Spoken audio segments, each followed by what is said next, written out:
Here's how to move images in Premiere Pro. So this is my background, solid color background, and this is my image layer. Now, after selecting the image layer, go to Effect Controls and expand these motion effects.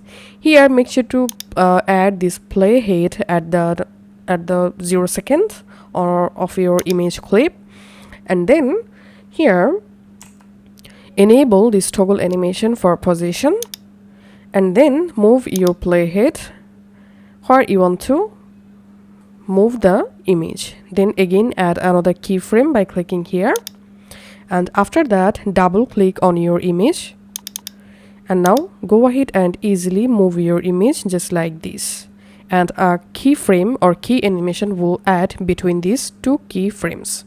And again move your playhead, and this time again go ahead and change your image position.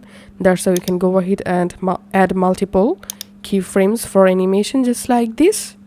Once you successfully added, now select your all keyframes, right click any of the selected frame, hover over on temporal interpolation, and here select erase in. And now let's play our timeline. And as you can see, this image is now moving.